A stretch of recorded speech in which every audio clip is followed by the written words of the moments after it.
वल्क़लमि वमा यस्तुरून। नाज़रीन अस्सलामु अलैकुम वरहमतुल्लाहि वबरकातुहू। सीधी बात की ताज़ा तरीन खबरों में आपका इस्तकबाल है। आइए सबसे पहले आज की सुर्खियों पर नजर करते हैं। इंसानियत का सबक हमें बीजेपी से सीखने की जरूरत नहीं, सीएम सिद्धारमैया का बयान। बेंगलुरु जिला जेल में 2 ग्रुपों में झड़प, पुलिस समेत कुछ कैदी जख्मी। बेंगलुरु में शरपसंदों के हमले का शिकार मोहम्मद बशीर का बेंगलुरु के एजे अस्पताल में इंतकाल। उल्लाल नाटिकल में मौजूद दुकानों पर पथराव की वारदात, 2 मुलजिमान जख्मी। हिंदुस्तानी आज़मीन अब इस रास्ते से भी हज के लिए मक्का मुकर्रमा जा सकेंगे। मसाजिद लाउड स्पीकर इस्तेमाल करने की कानूनी मंजूरी हासिल करें, मौलाना अरशद मदनी का बयान। स्मार्ट मेट्रो कार्ड डीटीसी बसों में भी चलेंगे, वजीर आला ने किया आगाज। मुंबई में जमीयत उलमा शिमाल मशरिकी जोन के अरकान इंतजामिया की एक अहम मीटिंग। हुकूमत अपनी नाकामियों पर पर्दा डालने के लिए तलाक़ सलासा और दीगर आइली मसाइल को मौज़ू बहस बना रही है, मौलाना नदीम सिद्दीकी का खिताब। सऊदी अरब की दारुल हुकूमत रियाद से मजीद 5000 गैर कानूनी तारिकीन वतन गिरफ्तार। अल-कुद्स ख़वातीन रैली पर इस्राइली फौज का वहशियाना तशद्दुद, मुतअद्दिद ज़ख्मी, अस्पताल मुंतकिल। शाम इदलिब में बम धमाका, 18 अफराद हलाक, दर्जनों जख्मी, अस्पताल मुंतकिल। ऑस्ट्रेलिया में गर्मी का तकरीबन 80 साल रिकॉर्ड टूट गया। नाज़रीन अस्सलामु अलैकुम वरहमतुल्लाहि वबरकातुहू। सीधी बात की ताज़ा तरीन खबरों में आपका इस्तकबाल है। मैं अंसार अजीज नदवी आज की खबरों की तफसीलात लेकर आपकी खिदमत में हाजिर हूँ। आइए आज की खबरों की तफसीलात पर नजर करते हैं। पहली खबर बेंगलुरु से। आज बेंगलुरु के एक प्रोग्राम में शिरकत के लिए आए कर्नाटक के वजीर आला सिद्धारमैया ने अरेशिरूर उडुपी हेलीपैड में नामानिगारों से गुफ्तगू करते हुए दक्षिण कन्नड़ा में हो रहे फसादात की जिम्मेदारी फिरकापरस्त तंजीम पर डालते हुए कहा कि हमें बीजेपी से इंसानियत का सबक सीखने की जरूरत नहीं है। उन्होंने बीजेपी लीडरान पर साफ निशाना साधते हुए कहा कि लीडरान इंसान ही नहीं है। उन्होंने संघ परिवार को भी निशाने पर लेते हुए दक्षिण कन्नड़ा में पेश आ रहे फिरकावाराना फसादात की जिम्मेदारी उन पर डाल दी। उन्होंने मीडिया से बात करते हुए कहा कि हमने पुलिस इंतजामिया से साफ कह दिया है कि वो दोनों मजहबों के नौजवानों पर कड़ी नजर रखे। अब खबर बेंगलुरु से। बेंगलुरु जिला जेल में 2 ग्रुपों में हुए झड़प में कुछ कैदियों समेत पुलिस अफसरान के जख्मी होने की इत्तला मौसूल हुई है। इत्तला के मुताबिक जेल में आज शाम चाय देने के दौरान ये वारदात पेश आई। 2 ग्रुपों में हुए झड़प में पुलिस के बचाव के दौरान पुलिस अफसरान को भी चोटें पहुंची हैं। झड़प की वजह सामने नहीं आ पाई, जबकि जेल के आसपास पुलिस के कड़े इंतजाम कर दिए गए हैं।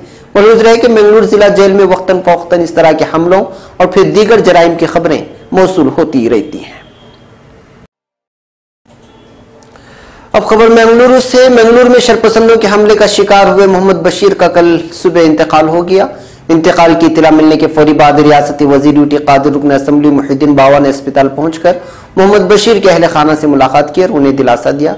इस मौके पर कर्नाटक के वजीर आला सिद्धारमैया, रियासती वजीर बी रमानाथ व दीगर ने मोहम्मद बशीर के इंतकाल पर ताज़ियत का इजहार किया। साबिक वजीर कृष्णा पालेमान ने जब अस्पताल पहुंचकर मोहम्मद बशीर के अहले खाना से मुलाकात करने की कोशिश की तो लोगों ने कृष्णा पालेमान पर बरहमी का इजहार किया और कहा कि वो मोहम्मद बशीर की लाश को सामने रखकर सियासत नहीं करेंगे। इसके अलावा रियासती हुकूमत ने मोहम्मद बशीर के अहले खाना को 10 लाख रुपए मुआवजा का ऐलान किया है। वाज़ेह है कि 3 जनवरी को बेंगलुरु के काटीपल्ला में बीजेपी के रुकन दीपक राव के कत्ल हुआ था। उसी दिन रात 11:30 पर शरपसंदों ने फास्ट फूड का कारोबार करने वाले मोहम्मद बशीर को जख्मी कर दिया था, जिसके बाद उन्हें बेंगलुरु के एजे अस्पताल में दाखिल करवाया गया, जहां पर 4 दिनों से मोहम्मद बशीर जिंदगी की जंग लड़ रहे थे। ताहम आज सुबह उन्होंने अस्पताल में ही दम तोड़ दिया। अब खबर और बेंगलुरु से। यहां नाटिकल में मौजूद दुकानों पर पथराव की वारदात पेश आई है। दुकानों पर पथराव करके शर फैलाने वाले 2 शरपसंदों को पुलिस ने गिरफ्तार भी कर लिया है, जिनकी शनाख्त जयाराज और नितिन मुकिम सुल्ला के हैसियत से कर ली गई है। इन लोगों ने मस्जिद के करीब मौजूद कई दुकानों पर पथराव करने के बाद मस्जिद पर भी पथराव कर दिया, जिसकी वजह से दुकानों के शीशे वगैरह टूट गए। खबर पाते ही पुलिस मौके वारदात पर पहुंची, मगर मुलजिमान बाइक छोड़कर फरार हो गए। बाइक को जब्त करते हुए पुलिस ने करीब लगी सीसीटीवी का मुआयना किया तो मुलजिमान की शनाख्त करके गिरफ्तार कर लिया। अब खबर नई दिल्ली से। हिंदुस्तान से तकरीबन 2 दहाई बाद आज़मीन अब समंदरी रास्ते के जरिए भी सफर हज के लिए मक्का मुकर्रमा जा सकेंगे। अक़लियती उमूर के वजीर मुख्तार अब्बास नकवी ने इत्तला देते हुए बताया कि सऊदी अरब की हुकूमत ने समंदरी रास्ते से सफर हज की हिंदुस्तान की तजवीज़ को मंजूरी दे दी है। अब दोनों मुल्कों के अफसरान उसके लिए जरूरी ज़ाबितों और तकनीकी पहलुओं पर तबादिला ख्याल करेंगे ताकि आइंदा बरसों में समंदर के रास्ते सफर हज शुरू किया जा सके। मिस्टर नकवी और सऊदी अरब के हज उम्रा के वजीर डॉक्टर मोहम्मद सालेह बिन ताहिर के दरमियान मक्का मुकर्रमा में कुल बाहमी सालाना हज मुआहिदा 2018 पर दस्तखत के दौरान ये फैसला लिया गया है। मिस्टर नकवी ने कहा कि आज़मीन हज को पानी की जहाज से मक्का भेजने से सफर खर्च में काफी कमी आएगी। उन्होंने इस फैसले को इनकलाबी और गरीबों और आज़मीन के लिए मददगार करार दिया। मरकजी वजीर ने बताया कि उन्होंने समंदरी सफर बहाल करने पर गुज़िश्ता साल ट्रांसपोर्ट और जहाजरानी के वजीर नितिन गडकरी से बात की थी। उन्होंने कहा कि इन दिनों पानी के जहाज जदीद होते हैं और एक बार में 4 से 5 हजार मुसाफिर इससे सफर कर सकते हैं। मुंबई से जिद्दा के दरमियान 2300 नॉटिकल मील की एक तरफा दूरी 3 से 4 दिनों में पूरी की जा सकती है। इससे पहले समंदरी सफर 1995 में बंद कर दी गई थी। पहले पुराने जहाज चलते थे और ये दूरी पूरा करने में 12 से 15 दिन लग जाते थे। मरकजी वजीर ने बताया कि सऊदी अरब हुकूमत ने हज 2018 को पूरी तरह डिजिटल बनाने के हिंदुस्तान के इक़दाम की तारीफ की है। मिस्टर नकवी ने बताया कि पहली मर्तबा बगैर महरम के हज पर जाने वाली हिंदुस्तानी खवातीन के लिए सऊदी अरब में अलग से ट्रांसपोर्ट और रहने का नज़म किया गया है और उनकी मदद के लिए खातून हज मुआविनीन की तकर्रुरी की जाएगी। अब खबर नई दिल्ली से। जमीयत उलमा हिंद के सदर मौलाना सैयद अरशद मदनी ने मस्जिद, मंदिर, गिरजाघरों, गुरुद्वारों समेत दीगर अवामी मकामात पर इस्तेमाल किए जा रहे लाउड स्पीकरों को बरकरार रखने की मंजूरी लेने या फिर उन्हें उतारने से मुतालिक नोटिसों के ताल्लुक से बात करते हुए कहा कि ये किसी सरकार का नहीं बल्कि अदलिया का फैसला है। इसलिए मुसलमानों को हमेशा की तरह अदलिया के फैसले का एहतराम करते हुए कानूनी चाराजोई मुकम्मल करनी चाहिए और सब्र ज़ब्त का मुजाहरा करते हुए इलाहाबाद हाई कोर्ट की लखनऊ बेंच के अहकामात पर अमल करना चाहिए। वाज़ेह हो कि अदालत ने उत्तर प्रदेश में सौती आलूदगी पर काबू पाने में सरकार की मुकम्मल नाकामी पर सख्त इजहार नाराजगी जाहिर करते हुए मकामी इंतजामिया से यह जवाब तलब किया है कि क्या रियासत के तमाम मंदिर, मस्जिद, गुरुद्वारों, गिरजाघरों और दीगर अवामी मकामात पर मुस्तकिल बजने वाले लाउड स्पीकर मकामी अफसरान की मंजूरी से चलाए जा रहे हैं। अदालत ने बगैर इजाजत के चलाए जाए लाउड स्पीकरों के मामले में की गई कार्रवाई के बारे में भी बताने को कहा है। उसके बाद इंतजामिया ने तमाम मजहबी मकामात को नोटिस जारी करके उनसे मंजूरी हासिल करने को कहा है।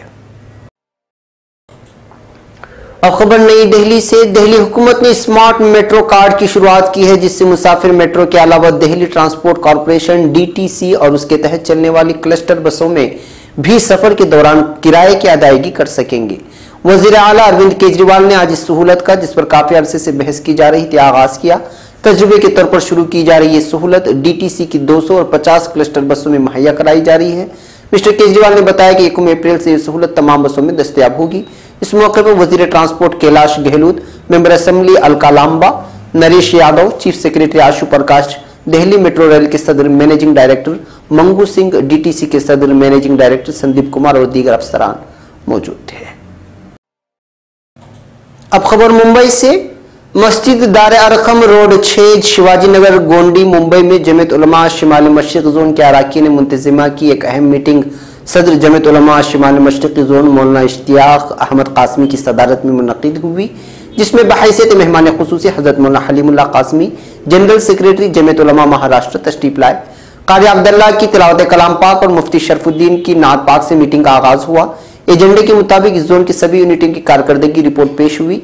हल्का गोंडी की रिपोर्ट मौलाना सदर आलम कासमी, चीता कैम्प की मौलाना मोहम्मद जफर मजाहिरी, हल्का काजूपाड़ा के मौलाना अब्दुल कय्यूम कासमी वगैरह ने पेश की। आइंदा के लिए यूनिटों की जरूरियात पर राय ली गई, जिसमें तकिया वार्ड में एक इजलास आम, वडाला में एक इजलास आम की दरखास्त आई। निजवाशी नाका में कब्रिस्तान की जमीन की हुसूलियाबी की दरखास्त पर हजरत मौलाना हलीमुल्लाह कासमी, जनरल सेक्रेटरी जमीयत उलमा महाराष्ट्र ने हर मुमकिन ताउन की यकीन दहानी कराई है।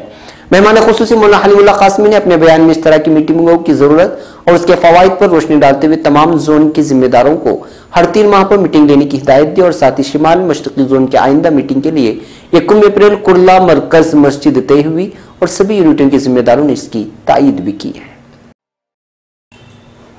अब खबर मुंबई से। मुल्क के आईन ने तमाम मज़ाहिब के लोगों को अपने अपने एतबार से जिंदगी गुजारने का हक दिया है और मजहब पर अमल करने की आज़ादी दी है।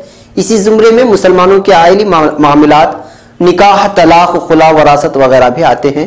लेकिन इस वक्त मुल्क की फिरकापरस्त हुकूमत आवामी कामों पर तवज्जो देने के बजाय मुल्क में मुनाफरत फैलाने के लिए तलाक सलासा के मामले को लेकर शरीयत इस्लामिया में मुदखलत करने की कोशिश कर रही है। इसके जरिए हुकूमत अपनी नाकामियों पर पर्दा डालने और अक्सरियती वोट हासिल करने की गंदी सियासत कर रही है। इन ख्यालात का इजहार गुज़िश्ता कल जमीयत उलमा महाराष्ट्र के सदर मौलाना हाफिज मोहम्मद नदीम सिद्दीकी ने परभनी में मुनाकिदा जलसा सीरतुन नबी व इस्लाह माशरा से किया। उन्होंने कहा कि हुकूमत को मुस्लिम खवातीन की फिक्र करने के बजाय हिंदू बहनों के हालत जार पर तवज्जो देनी चाहिए, जो अपने घरों से बगैर तलाक के बाहर निकाल दी जाती हैं और अदालत से इंसाफ के लिए दर दर की ठोकरें खाते खाते उनकी उम्रें खत्म हो जाती हैं, लेकिन उन्हें इंसाफ नहीं मिलता। मौलाना ने तलाक के मामले में मियाना रवि इख्तियार करने की तलकीन की और जमीयत के काज और उसकी तारीख को बयान करते हुए आवामना से जमीयत की तहरीक को अपनी तहरीक बनाने की तरगीब देते हुए इस्लाही कमेटियां कायम की। अब खबर रियाद से। सऊदी अरब के दारुल हुकूमत रियाद से वजारत मेहनत व समाजी बहबूद की फील्ड टीमों ने मुतअल्लिका इदारों की ताउन व इश्तिराक से 37,393 छापे मारकर 5,178 गैर कानूनी तारिकीन वतन को गिरफ्तार कर लिया है। ये छापे 26 सफर 1439 हिजरी से ताहाल मारे गए। आइंदा भी गैर कानूनी तारिकीन वतन से पाक वतन मुहिम के तहत छापा मुहिम जारी रखी जाएगी। इसके अलावा सऊदी अरब के मुताबिक जाजान में 1268 दरअंदाज, 212 इकामा व मेहनत खवातीन की खिलाफवर्जी करने वाले और 20 स्मगलर पकड़े गए।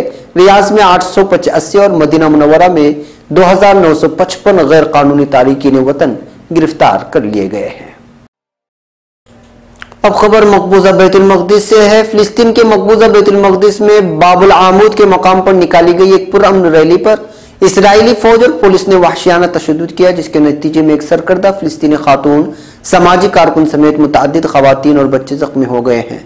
फिलिस्तीनी मीडिया रिपोर्ट्स के मुताबिक गुज़िश्ता रोज बाबुल आमूद के मकाम पर मकामी खवातीन की जानिब से दिफा अल कुद्स और असीरा फिलिस्तीनी खातून असरा जआबीस के साथ इजहार एकजहती के लिए रैली निकाली। इसराइली फौज ने निहत्ती फिलिस्तीनी खवातीन को मुंतशिर करने के लिए उन पर लाठी चार्ज किया और आंसू गैस की शेलिंग की। इसराइली फौज के वहशियाना तशद्दुद के नतीजे में साबिक फिलिस्तीनी असीरा और समाजी कारकुन जख्मी हो गई। ख्याल रहे कि असरा जआबीस 11 साल तक इसराइली जेलों में कैद काट चुकी हैं। ऐनी शाहिदीन ने बताया कि इसराइली पुलिस और फौज ने फिलिस्तीनी खवातीन रैली पर तशद्दुद किया, जिसके नतीजे में खातून का बाजू टूट गया। अब खबर दिमश्क से है। शाम के शहर इदलिब में बम धमाके में कम से कम 18 अफराद हलाक हो गए, जबकि दर्जनों जख्मी। मरने वालों में ज्यादा तादाद आम शहरियों की है। Syrian observatory for human rights group के मुताबिक बम धमाके का निशाना बागी फोर्सेस का हेडक्वार्टर था। मुबस्सिर ग्रुप ने मजीद कहा कि शाम की फौज ने शिमाली मशरिकी इलाके इदलिब में जारी लड़ाई में शिद्दत पैदा कर दी है। ऑब्जर्वेटरी के मुताबिक इन शदीद हमलों की बदौलत शामी फौज को पेशकदमी में कामयाबी हुई है और बागियों के जेर कब्जा कई देहात पर कब्जा भी हासिल कर लिया है। मुबस्सिर ग्रुप के मुताबिक शाम की फौज को मुल्की फिजाइया और रूस के जंगी तैयारों की मदद भी हासिल है। अब आखिरी खबर सिडनी से है। एक तरफ जहां अमेरिका, कनाडा, बरतानिया और दुनिया के दीगर ममालिक शदीद सर्दी की लपेट में हैं, वहीं ऑस्ट्रेलिया में गर्मी का तकरीबन 80 साल रिकॉर्ड टूट गया है। ऑस्ट्रेलिया खते इस्तिवा के शिमाल में वाक़ है, इसलिए दुनिया के दीगर ममालिक के बरक्स यहाँ अप्रैल से सितंबर तक सर्दी और अक्टूबर से मार्च तक गर्मी पड़ती है। इस साल अब तक सबसे ज्यादा गर्मी ऑस्ट्रेलिया के शहर सिडनी में रिकॉर्ड की गई, जहां पारा 47.3 डिग्री सेंटीग्रेड तक चला गया। 1939 के बाद सिडनी में रिकॉर्ड की जाने वाली यह सबसे ज्यादा गर्मी है। सिडनी के मगरबी इलाके पेनर्थ में सूरज की तपिश सबसे ज्यादा रही, जबकि महकमे मौसमियात की जानिब से शहरियों को गैर जरूरी तौर पर घरों से न निकलने की हिदायत दी गई है। नाज़रीन, ये थी आज की ताज़ा तरीन खबरें। अगली ताज़ा तरीन खबरों के साथ फिर आपसे मुलाकात होगी। हमारी पूरी टीम को यहाँ पर इजाज़त दें। अस्सलामु अलैकुम व रहमतुल्लाहि व बरकातुहू।